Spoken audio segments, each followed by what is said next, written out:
One for the dividend hunters this week, and one for Aussies who love nothing more than banks, property prices, and fully franked dividends, preferably all three at once. Talking about Commonwealth Bank at the epicenter of all of that. They released their 2026 full year results this week. Profit up 8% to 10.9 billion, and the dividend $5.05 for the full year, nice and fat as usual.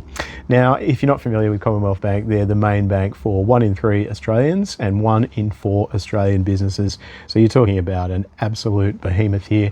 They're Australia's biggest home lender, and they have about $1 trillion in deposits, and I think they're the leader in banking technology, particularly at the customer level here in Australia. Their app is terrific.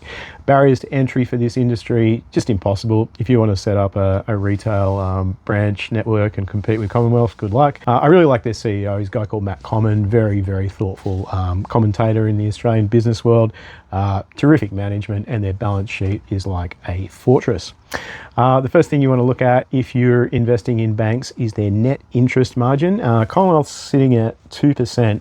What this means basically is for every $100 they lend out, after they pay for the cost of getting the money themselves, they're left with about $2, which isn't really a lot when you think about it. For a regular business, you would call that your gross profit, and then after that, they've still got to cover all of their branch network costs, their bad debts, soaking them up, and pay their staff, and they also pay mountains of taxes to the Australian government as well. So this year they paid out 77% of profits as dividends. Very, very shareholder friendly bank. Their cash component was $5.05, plus on top of that a franking credit, basically a credit for the company tax that was already paid by CBA.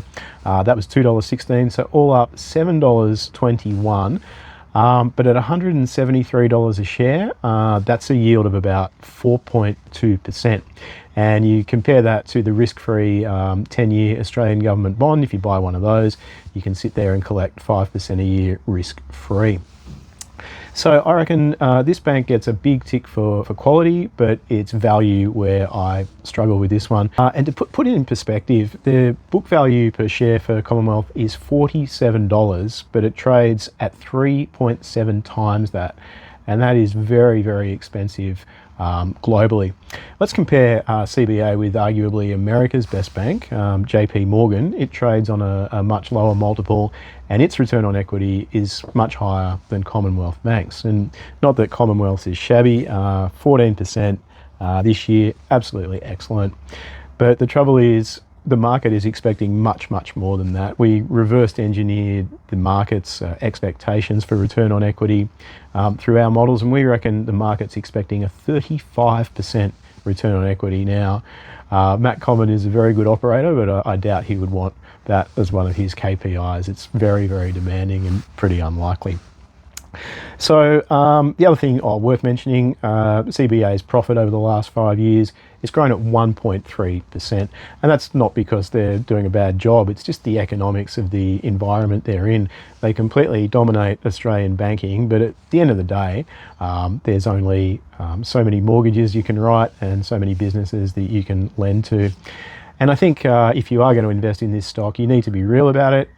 This bank is so big, it's probably just going to grow along with population growth and the growth in the economy moving forward. So if I had to give this bank a horse racing analogy, I would say it is the best horse in the field, but even the best horse in the field can be a terrible bet at bad odds, and that is where the problem is here. It's just the valuation is way too high. All right, well, if you've ever got any questions, just reach out, and good luck with your investing.